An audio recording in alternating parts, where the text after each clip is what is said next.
Boa noite, meus irmãos, a graça e a paz do nosso Senhor Jesus Cristo. Eu não sei vocês, mas eu que tive a oportunidade de passar 8 anos morando numa ilha, onde tudo que você tinha para fazer no dia era igual ao que você tinha para fazer no outro dia, que era igual ao que você tinha para fazer no outro dia, que era igual ao que você tinha para fazer no outro dia e no outro ano. Eu sempre gostei muito. Eu vou começar a trazer moeda de 10 centavos. Que eu estou vendo que liberdade não está dando certo, né? Estou brincando. Mas a cidade, para mim, é um local incrível. A cidade, ela facilita muitas coisas, né? Se você quer comprar um pão, o que é que você faz? Vai na padaria e compra um pão. Eu quero comprar frutas. Você tem que ter as frutas no seu quintal? Não. Se tiver, você vai na quintandaria, compra a fruta, né? Se você passar mal, você não precisa pegar uma caminhonete e passar 6 horas debaixo da caçamba da caminhonete para chegar em algum lugar. Você vai ali no hospital, né? Ou vai na UPA. Vai demorar um pouquinho, mas, né? Você pode ser atendido. Mas a cidade também traz muitos desafios. A cidade, ela traz violência, a cidade traz o caos, o estresse, muito tempo de deslocamento, né? Em Fernando de Noronha eu não tinha essas facilidades. Mas o som do carro eu não usava, porque qualquer lugar da ilha que eu fosse, não terminava a primeira música que eu colocasse. E aqui você vai para chegar não sei para onde, é 1 hora, 1h30, né? Para a gente poder simplesmente estar se locomovendo. As ruas, os prédios, os celulares, o ônibus lotado. Muitas vezes essa dinâmica que a gente vive na cidade rouba de nós a nossa atenção, a nossa reflexão, e às vezes nos rouba de coisas simples, como olhar para o céu. O Salmo 19 foi escrito baseado nessa prática devocional, que ele olha para o céu, e ele contempla a glória de Deus, porque ele consegue olhar para o céu e ver a mão de Deus naquilo dali. Olhar, admirar a criação de Deus é algo especial para a nossa fé. Nós vamos... Quem não se sente pequenininho e ficando na beira do mar e olhando para aquele mar, que você sabe que ele anda meses para frente, né? Andar com Cristo é vivermos continuamente em 2 mundos. É vivermos no mundo celestial, que a Bíblia fala que nós somos cidadãos dos céus, um mundo que a gente ainda não consegue ver, mas a gente pode contemplar pela fé, com o bom auxílio de uma coisa que Deus nos deu, chamado imaginação, e este mundo onde nós podemos usar todos os sentidos para percebê-lo. O chamado para caminhar com Cristo é um chamado para nós estarmos com as mentes no céu, mas com os pés na terra. Da mesma forma como foi com o Senhor Jesus Cristo. Então hoje eu quero conversar com os irmãos sobre como é viver numa boa tensão, né, entre esses 2 mundos. Vamos abrir a palavra de Deus em Atos, capítulo 1, versículos de 9 a 11.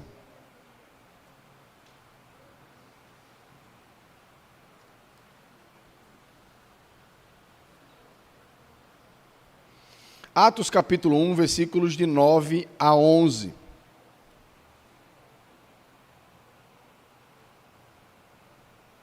A palavra de Deus nos diz o seguinte: depois de ter dito isso, Jesus foi elevado às alturas à vista deles, e uma nuvem o encobriu dos seus olhos. Estando ele com seus olhos fixos no céu, enquanto Jesus subia, eis que 2 homens vestidos de branco se puseram ao lado deles e lhes disseram: homens da Galileia, por que vocês estão olhando para as alturas? Esse Jesus que foi levado do meio de vocês para o céu virá do modo como vocês o viram subir. Vamos orar. Senhor, nosso Deus, nosso amado Pai, nós te louvamos e te engrandecemos, Senhor Deus. Te agradecemos pela oportunidade de estarmos aqui juntos como teu povo, adorando a Ti, Senhor Deus, e tendo a oportunidade de ouvir a Tua palavra para nós nessa noite. Senhor Deus, que o Teu Santo Espírito fale poderosamente ao nosso coração nessa noite. Em nome do Teu Filho amado Jesus. Amém. Meus irmãos, é curioso que na palavra de Deus, o único que registra a ascensão de Jesus é Lucas. ele registra no final do evangelho dele e no início de Atos, né? Ele vai estar juntando essas duas partes, né? E tem alguns detalhes que Lucas dá ali no finzinho do evangelho, que aqui ele não dá em Atos, né? Esse momento da ascensão se ocorreu no chamado Monte das Oliveiras, né? Jesus levou os discípulos ali para o Monte das Oliveiras e ele subiu. E Lucas fala que Jesus foi subindo e enquanto ele subia, ele abençoava os discípulos. Até que chega aqui em Atos capítulo 1, que ele desaparece, né? nas nuvens. Esse evento da ascensão de Cristo é um evento importantíssimo. É o evento que encerra as aparições físicas de Jesus na terra. A partir desse ponto para frente, tudo o que você vai ver sobre Jesus são visões.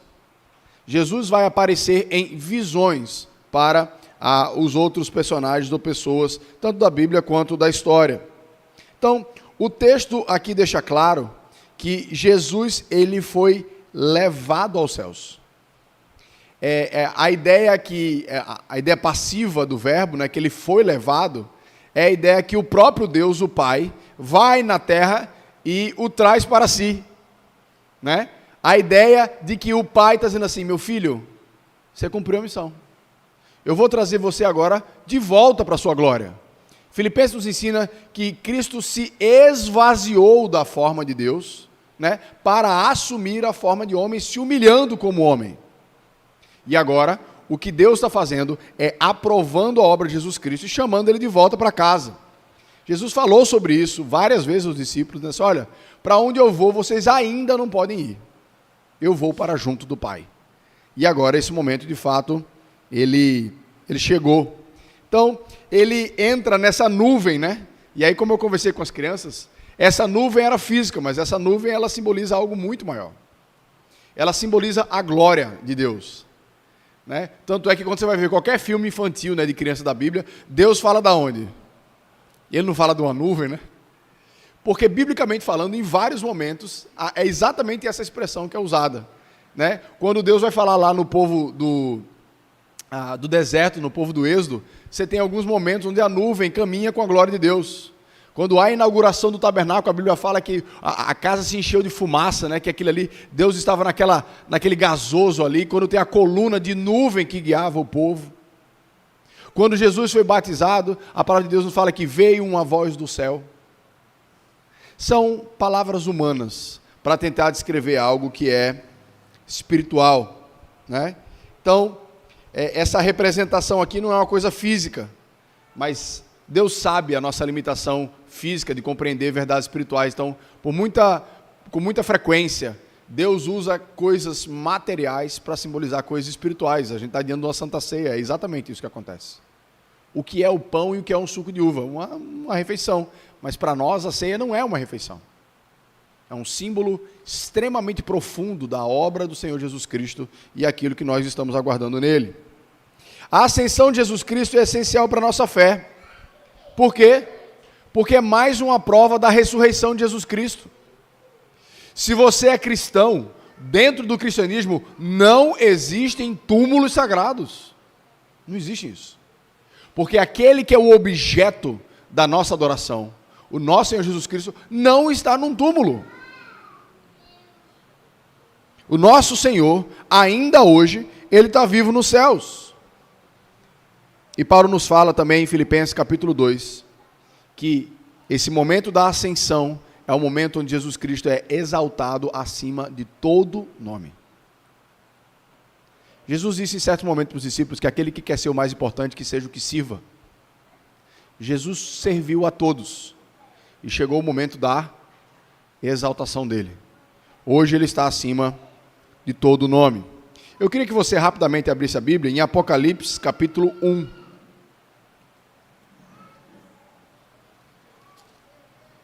Apocalipse capítulo 1, versículos de 12 a 18.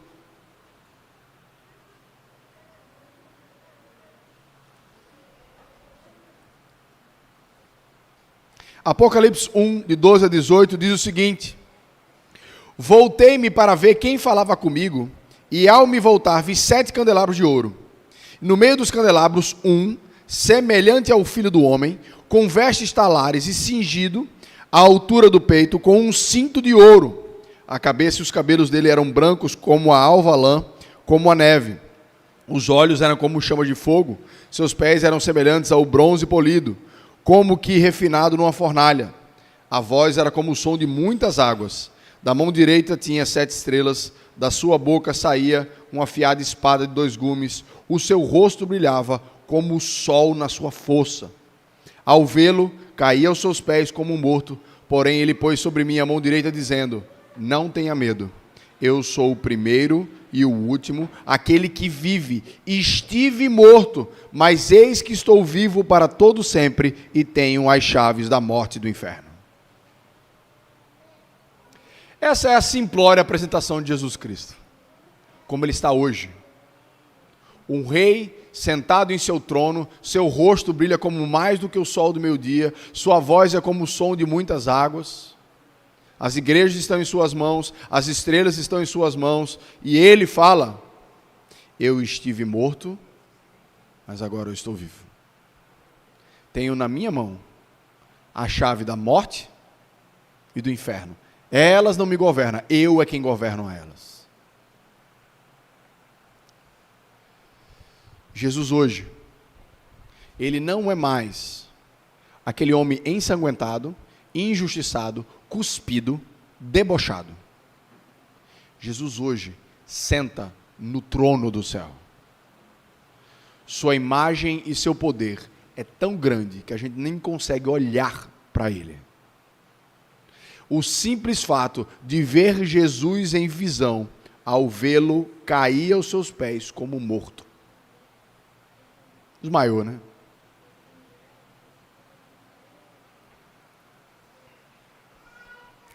O momento da ascensão de Jesus Cristo é o chamado do Pai para a coroação de Jesus Cristo. Jesus foi coroado pelo Pai. Cristo não está mais fisicamente presente com o seu povo. Você não vai conseguir encontrar um homem que você consiga olhar nos olhos dele e ele ser Jesus Cristo. Por mais que apareçam vários aí, né, que se dizem isso, né? Mas o governo de Jesus Cristo está em cada detalhe deste mundo. Mesmo que o mundo não reconheça. Mas, através do Espírito Santo de Deus, que a palavra de Deus nos fala que habita em nós, que a gente já viu isso domingo passado, você aprende que Jesus está mais perto de você do que poderia. Jesus, quando veio na terra, deve ter sido incrível Jesus na terra.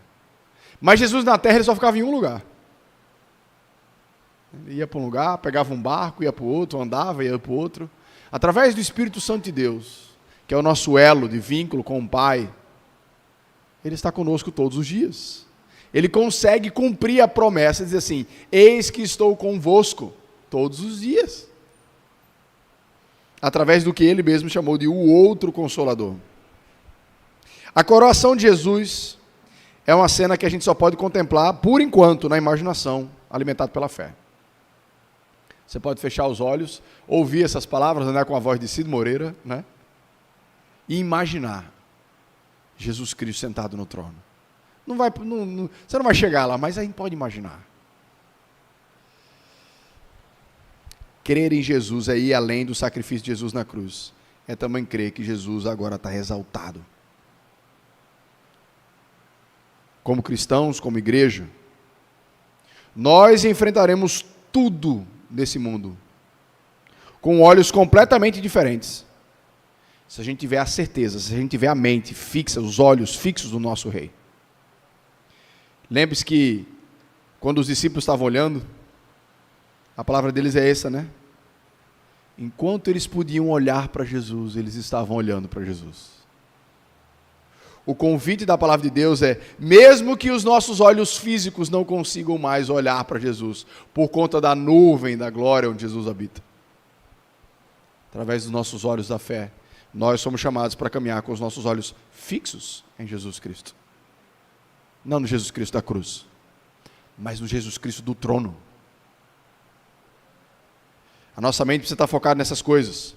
Um dia, nós estaremos, a todos aqueles que creem em Cristo Jesus, na presença física do nosso Senhor Jesus. Eu vou dizer além, mesmo que você não crê em Jesus Cristo, um dia, fisicamente, você vai estar na presença dele. Só que aí pode ser para a sua condenação, e não para a sua salvação. Mas todos nós estaremos um dia na presença do nosso Senhor Jesus. Mas para aqueles que creem nele, estarão na presença de Jesus, para reinar com ele, para desfrutar dele. O maior presente que um crente pode receber não é uma casa nova, não é um bom casamento, não é um carro novo, é desfrutar eternamente da presença física do Senhor Jesus Cristo. Meus irmãos, essa cena, a gente vai passar por ela mais vezes, porque quando Estevão foi ser apedrejado, foi essa cena que ele viu. Essa cena do nosso Senhor reinando é o combustível nosso para o nosso sacrifício e abnegação em prol de Jesus. Precisa ser. Você não vai conseguir se sacrificar com Jesus se toda a cena que você tem é essa daqui. Mas se os nossos olhos estiverem fixamente no nosso Senhor Jesus Cristo, reinando no trono e governando a nossa história, a nossa igreja, conforme a sua vontade, a gente vai conseguir muito além do que a gente imagina. E os discípulos estão naquele momento meio que atordoados, né? Sabe quando você vai para o cinema e vê um filme tão bom, mas tão bom, que aí acaba e fica a letrinha passando e você fica lá. A letrinha não tem sentido nenhum mais, né? Mas você fica lá. Aí depois você volta assim, né? Então os discípulos ficaram ali. Gente, foram 3 anos de todos os cafés da manhã, todos os almoços, todas as jantas, todas as palavras, todos os milagres, todos os sinais. Jesus morreu, ressuscitou, e agora está indo embora.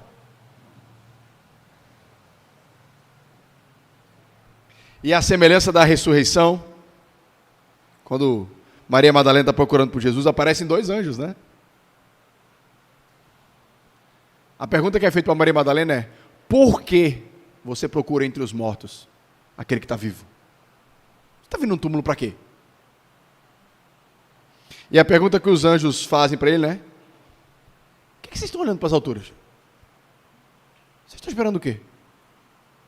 Vocês estão achando que ele vai fazer, peguei vocês, e vai voltar? Isso não é assim não. Vocês ouviram o que ele falou? O que foi que ele falou? Jesus disse: fiquem em Jerusalém, esperem o Espírito Santo, porque vocês receberão poder para ser minha testemunha, tanto em Jerusalém, como Samaria, toda a Judéia e até os confins da terra.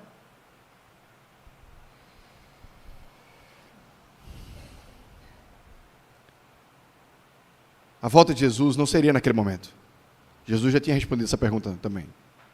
Ele falou: não cabe a vocês conhecer quando é que eu volto, quando é que o reino vai ser restaurado. O que cabe a vocês agora é cumprir a missão que eu estou deixando para vocês. Um dos propósitos dos anjos naquele momento é tirar a mente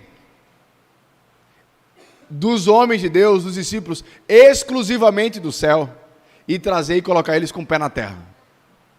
Mas esse é o nosso futuro, essa é a cena que a gente contempla, mas por enquanto, os nossos pés estão na terra. Por enquanto, nós temos uma missão. Pare de olhar para cima e olhe para frente. Olhe para a missão que Deus tem nos dado. Cristo agora tem todo o poder para poder nos capacitar para fazermos aquilo que Ele nos pediu para fazer. Ele é rei. Tudo aquilo que Ele prometeu que faria com a sua igreja, Ele vai fazer. Tem promessas incríveis de Deus para a nossa igreja. Sabe qual é uma delas? Que as portas do inferno não vão prevalecer sobre a igreja do Deus vivo. Por mais que esta igreja, ou qualquer igreja, seja atacada ao redor do mundo, o inferno não vai ganhar da igreja.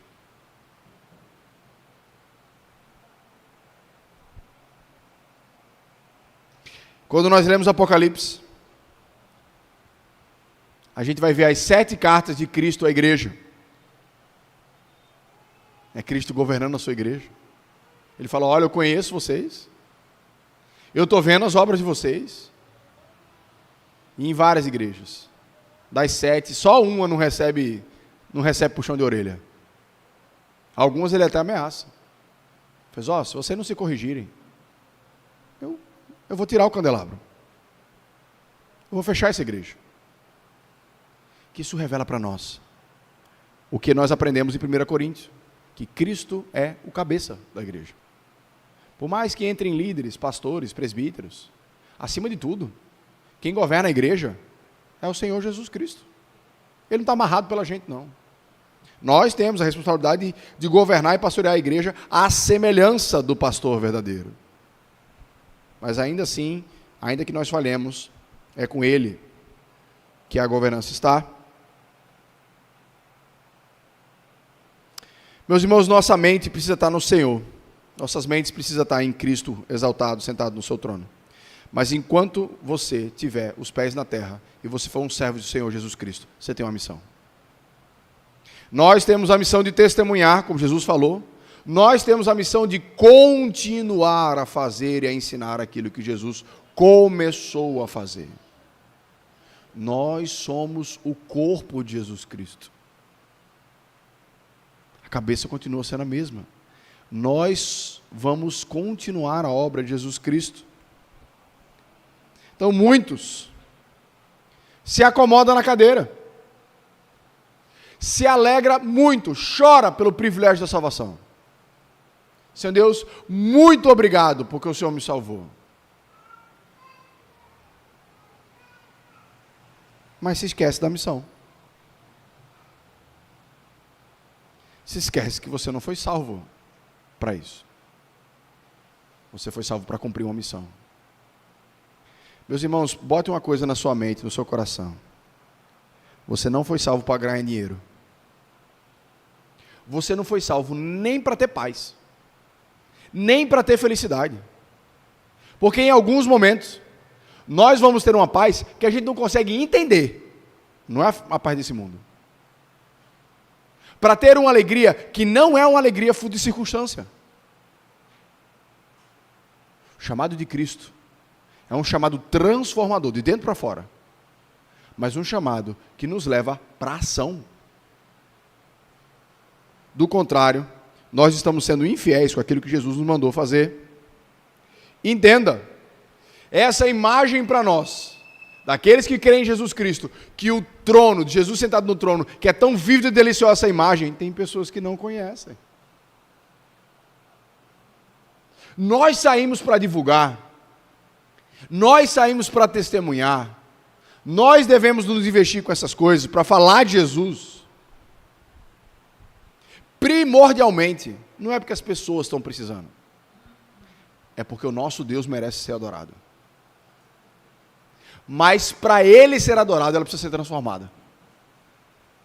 Ela precisa de uma nova vida, e é através dele que ela vai ter essa nova vida. Então, pense num brinde maravilhoso que é você ser salvo. Mas o foco da nossa salvação é adorar a Deus. Esse mundo ainda não foi restaurado pelo pecado. Nós somos instrumentos de Deus não só para sermos testemunhas dele, mas também para sermos instrumento e bênção para esse mundo. Nossos pés ainda são da terra. A gente ainda tem CPF e RG. Somos vizinhos, somos filhos, pais, profissionais. E nós somos chamados para cumprir o nosso papel como homens de Deus, mulheres de Deus, fazendo diferença no local onde a gente tem sido colocado, fazendo as coisas ao molde de Deus, não se deixando se conformar com essa realidade do meu ambiente de trabalho, da minha família, mas fazendo as coisas conforme a vontade do Senhor.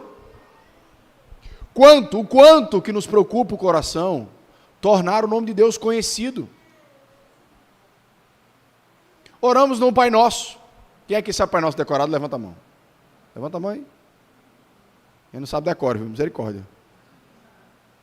A gente ora na oração do Pai Nosso. Venha a nós o teu reino. O que é isso? Volta, Jesus. É Jesus, que o teu reino se espalhe para esse lugar.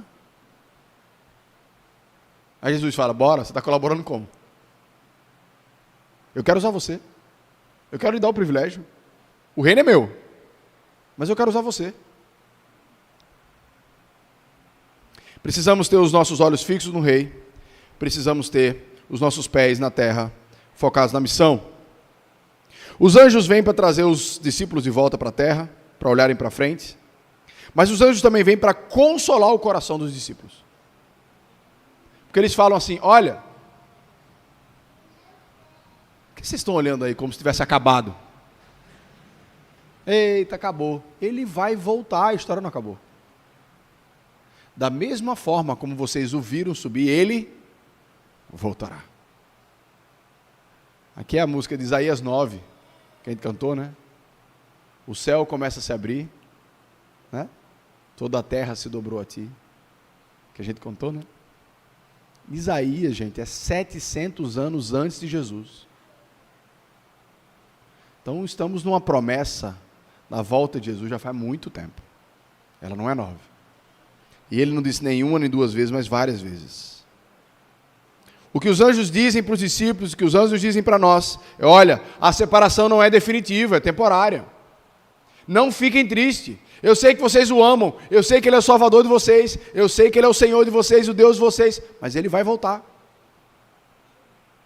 Quando Jesus Cristo se revela, ali no livro de Apocalipse, o último livro da Bíblia, o que é que Jesus faz? Apocalipse 22, versículo 20, aquele que dá testemunho dessas coisas diz, certamente venho sem demora.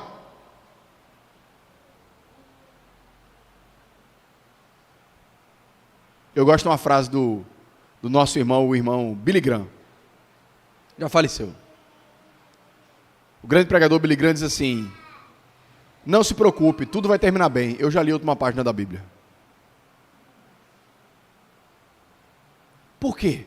Porque na última página da Bíblia está dizendo assim, Jesus vai voltar.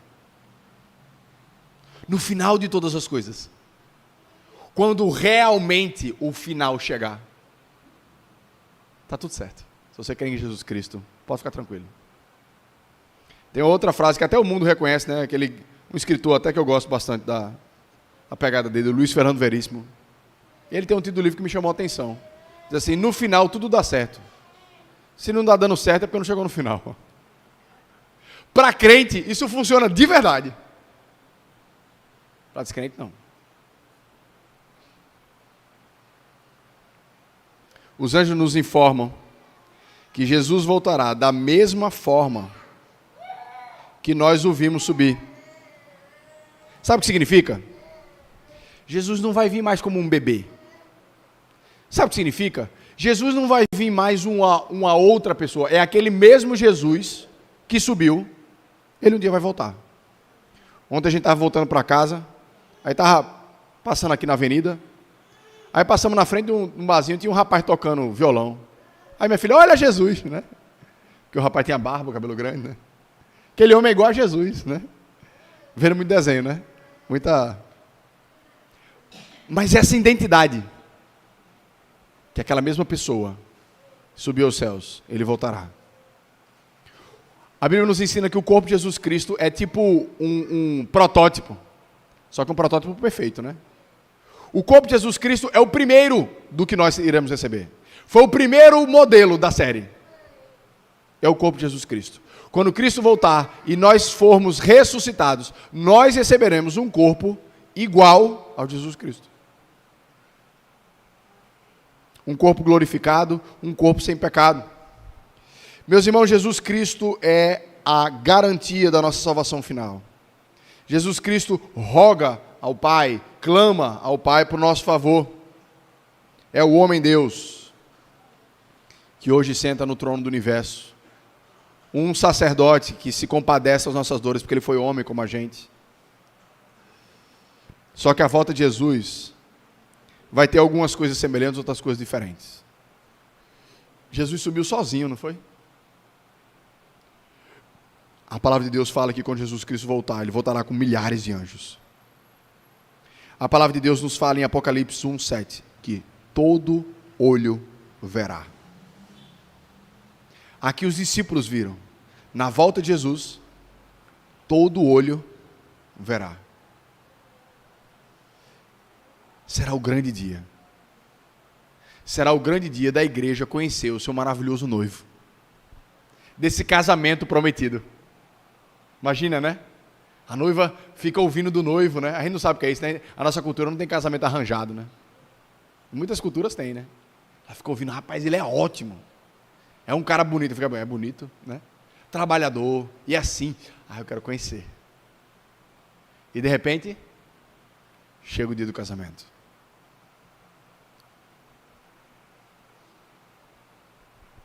Meus irmãos, a Bíblia não deixa brecha para a volta secreta do Senhor Jesus, apesar de que alguns pregam isso.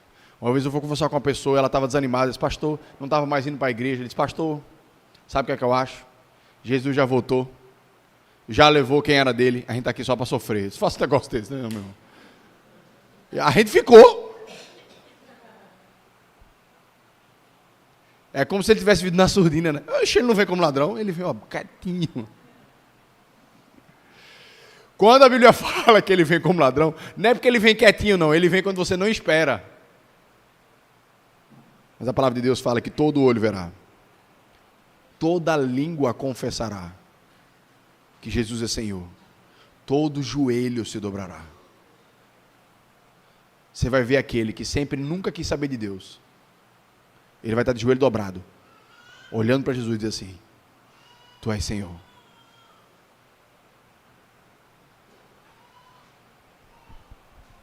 Meus irmãos, Jesus Cristo é a nossa esperança suprema.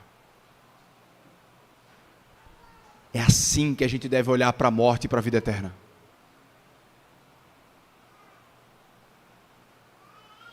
Através da obra de Jesus Cristo. O que mais tememos não deve ser um temor. Deve ser a nossa suprema esperança. Jesus Cristo, vivo, é a nossa suprema esperança para todos os momentos da vida. Então a minha pergunta para você nessa noite é, aonde estão fixos os seus olhos? Que eles precisam estar fixos no Rei. Qual é a sua missão? Qual é a suprema esperança da sua vida? São perguntas extremamente importantes, que você não vai achar boas soluções, se você não crê em Jesus Cristo, se você não conhece o Senhor Jesus Cristo. São indagações que vão triturar o seu coração, ao invés de enchê-lo. Vamos orar?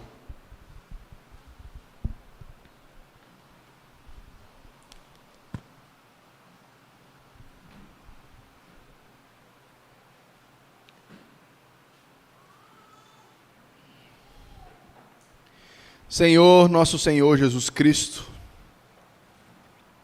como nós queríamos te ver, Senhor. Como queríamos, Senhor Deus, que a nossa comunhão contigo fosse ainda mais profunda e íntima, Senhor Deus. E como muitas vezes ela tem sido esporádica, fraca, desmotivada. Nosso Senhor Jesus Cristo, te amamos, te pedimos perdão e te agradecemos. Te amamos, Senhor, porque Tu és o verdadeiro objeto, o verdadeiro alvo da nossa adoração. Te pedimos perdão, Senhor Deus, que muitas vezes não é isso que acontece. Queremos uma coisa e fazemos outra. E te agradecemos, porque se não fosse o Senhor, a gente não podia nem te contemplar. Te peço, Senhor, que avive em nós, que as nossas mentes, o nosso coração, possam estar fixos em Ti. Porque era a esperança da glória, a certeza do Teu reinado, nos dê motivação para trabalhar para Ti, com todo o amor possível. É assim que nós te pedimos, ó Pai, em nome do Teu Filho amado Jesus Cristo. Amém.